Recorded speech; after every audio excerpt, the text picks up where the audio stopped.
14 अगस्त 2005 सुबह का वक्त था। हीलियोस फ्लाइट 522 साइप्रस के लार्नका इंटरनेशनल एयरपोर्ट से ग्रीस के एथेंस इंटरनेशनल एयरपोर्ट जाने के लिए तैयार थी। सुबह के करीब 9:07 पर फ्लाइट ने उड़ान भरी। उस समय इसमें 115 पैसेंजर और 6 क्रू मेंबर सहित 121 लोग सवार थे और इसे उड़ा रहे थे 58 वर्षीय German contract base pilot Hans Jurgen Merten, जिन्हें कुल 16,900 फ्लाइट आवर्स का अनुभव था। वहीं इनके को पायलट के तौर पर मौजूद थे 51 वर्षीय पैम्पोस चार्लम्स, जिन्हें कुल 7,549 फ्लाइट आवर्स का अनुभव था। वहीं फ्लाइट अटेंडेंट के तौर पर एंड्रियास प्रोड्रोमो कमान संभाल रहे थे। उड़ान भरने के 5 मिनट बाद यानी 9:12 पर प्लेन 12,040 फीट की ऊंचाई पर पहुंच गया और इस ऊंचाई पर पहुंचने के बाद ही अचानक प्लेन में एक अलार्म बजने लगता है। जब इस अलार्म की जांच की गई तो पता चला कि ये take off configuration warning alarm था, जिसे देखने के बाद दोनों पायलट हैरान हो गए और वो इसलिए क्योंकि take off configuration warning alarm तब बजता है जब प्लेन ग्राउंड पर होता है और उड़ान भरने के लिए तैयार नहीं होता। ऐसे में 12,000 फीट की ऊंचाई पर इस अलार्म के बजने का मतलब दोनों पायलट को समझ ही नहीं आ रहा था। स्थिति की गंभीरता को भांपते हुए उन्होंने एटीसी यानी एयर ट्रैफिक कंट्रोल से संपर्क साधना ही उचित समझा। फिर उन्होंने तुरंत ही एटीसी से संपर्क कर उन्हें बताया कि उनके विमान का take off configuration warning alarm बज रहा है। पायलट एटीसी को ये सब बता ही रहे थे कि इतनी ही देर में प्लेन के कॉकपिट में मौजूद कंट्रोल पैनल पर कई सारे अलार्म एक साथ बजने शुरू हो गए और इन अलार्म्स की आवाज के कारण पायलट्स की आवाज एटीसी तक पहुंचना भी बंद हो गई। साथ ही प्लेन का मास्टर क्वेश्चन अलार्म भी बजने लगा था, जिसका मतलब था कि प्लेन के कई सारे सिस्टम एक साथ ओवरहीट हो चुके हैं। दोनों ही पायलट्स की दिक्कतें अब बढ़ने लगी थी। उन्हें कुछ समझ नहीं आ रहा था कि अचानक ये सब क्या हो रहा है। इधर ये सब देखकर प्लेन में अफरा तफरी का माहौल बन गया। क्रू मेंबर लगातार यात्रियों को शांत कर रहे थे। सभी पैसेंजर्स को सांस लेने में काफी ज्यादा दिक्कत आ रही थी, इसलिए उनके ऑक्सीजन मास्क अपने आप ही नीचे आ गई। दरअसल जब प्लेन में ऑक्सीजन का लेवल कम होता है तो ऑक्सीजन मास्क अपने आप ही नीचे आ जाते हैं। इस दौरान प्लेन लगभग 18,000 फीट की ऊंचाई पर था। पायलट बार बार एटीसी से संपर्क कर उन्हें अपनी समस्या बताने का प्रयास कर रहे थे, लेकिन उनकी बात एटीसी तक पहुंच ही नहीं पा रही थी और कुछ ही देर में प्लेन का एटीसी से कनेक्शन भी पूरी तरह टूट गया। इसके बाद भी एटीसी ने बार बार फ्लाइट से संपर्क साधने की कोशिश की, लेकिन उन्हें कोई उत्तर नहीं मिला। प्लेन अब लगातार ऊपर की ओर बढ़ता जा रहा था। आमतौर पर इस रूट पर फ्लाइट को लगभग 1 घंटे और 45 मिनट का समय लगता है, यानी करीब 10:45 पर इस प्लेन को एथेंस एयरपोर्ट पर पहुंचना था। 9:23 पर प्लेन 34,000 फीट की ऊंचाई पर पहुंच चुका था। इसके बाद 9:37 पर यह विमान एथेंस के फ्लाइट इंफॉर्मेशन रीजन में पहुंच गया। 10:12 से 10:50 तक एथेंस एटीसी यानी एथेंस एयर ट्रैफिक कंट्रोल की टीम रेडियो कॉल्स के जरिए इस प्लेन से संपर्क साधने की कोशिश करती रही, लेकिन उन्हें कोई जवाब नहीं मिला। अब 10:45 हो चुके थे और इस समय प्लेन को एथेंस इंटरनेशनल एयरपोर्ट पर लैंड करना था, लेकिन प्लेन का अभी तक कुछ अता पता नहीं था। कुछ अनहोनी की आशंका के चलते ग्रीस अधिकारियों ने तुरंत ही अपने 2 सबसे बढ़िया F-16 फाइटर जेट को इस विमान को ढूंढने के लिए भेजा। कुछ ही देर में इन फाइटर जेट्स ने हीलियोस फ्लाइट 522 को ढूंढ लिया। इनमें से एक फाइटर जेट उड़ते उड़ते इस विमान के बहुत करीब आ गया था, ये देखने के लिए कि अंदर आखिर चल क्या रहा है। तो इस फाइटर जेट पायलट ने देखा कि प्लेन के अंदर को पायलट की सीट पर कोई बैठा हुआ है। वहीं मेन पायलट अपनी सीट पर सिर नीचे करके बेसुध हालत में पड़ा हुआ है। फिर ये फाइटर जेट पीछे गया और अब इसने पीछे वाली खिड़की से प्लेन के अंदर के हालात का जायजा लिया। लेकिन फाइटर जेट के पायलट के लिए हैरानी की बात तो ये थी कि अपने बराबर में 2 फाइटर जेट्स के उठने के बावजूद किसी भी पैसेंजर्स ने मुड़कर उनकी तरफ नहीं देखा। किसी भी पैसेंजर की तरफ से उन्हें कोई भी रिएक्शन नहीं मिला। तभी लगभग 11:49 पर फाइटर जेट्स के पायलट्स ने देखा कि एक शख्स प्लेन के कैबिन से होकर कॉकपिट की तरफ जा रहा है। कुछ ही सेकंड्स में ये शख्स प्लेन की पायलट सीट पर बैठा हुआ दिखाई दिया। कॉकपिट में बैठे इस शख्स को देखकर फाइटर जेट्स के पायलट ने इसे इशारा कर स्थिति के बारे में जानना चाहा। ये शख्स भी उन फाइटर जेट्स के पायलट्स को कुछ बताना चाह रहा था, लेकिन वो कुछ बोल ही नहीं पाया।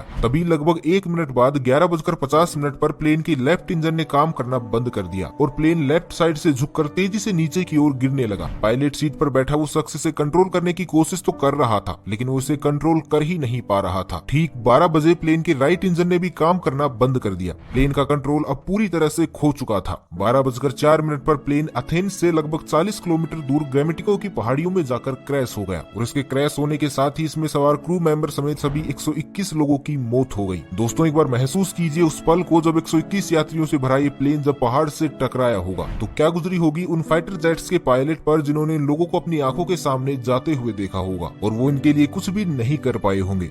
इसके बाद ग्रीस में फ्लाइट 522 के क्रैश होने की खबर सभी जगह आग की तरह फैल गई। तुरंत रेस्क्यू ऑपरेशन चलाया गया। सभी 121 लोगों की डेड बॉडी को एक एक करके ढूंढकर बाहर निकाला जाने लगा। लेकिन जब हादसे में मिली कुछ लोगों की डेड बॉडी की ऑटोप्सी की गई तो एक चौंका देने वाली बात सामने निकल कर आई। दरअसल जहाज में में मौजूद ज्यादातर सभी लोग और पायलट्स प्लेन के क्रैश होने से पहले ही मर चुके थे। तो अब यहाँ सबसे बड़ा सवाल ये था कि जब पायलट प्लेन के क्रैश होने से पहले ही मर चुके थे तो लगभग 2 घंटे तक प्लेन का कंट्रोल किसके पास था। तो दोस्तों, हमने वीडियो की शुरुआत में एक व्यक्ति का जिक्र किया था, फ्लाइट अटेंडेंट एंड्रियास प्रोड्रोमो। जी हाँ, वो एंड्रियास प्रोड्रोमो ही थे जिन्होंने अभी तक इस जहाज को संभाले रखा था, क्योंकि अंत में उनकी ही आवाज एटीसी को सुनाई दी थी। एंड्रियास ने करीब 5 बार मेडे मेडे कहकर मदद की गुहार लगाई थी। Flight 5.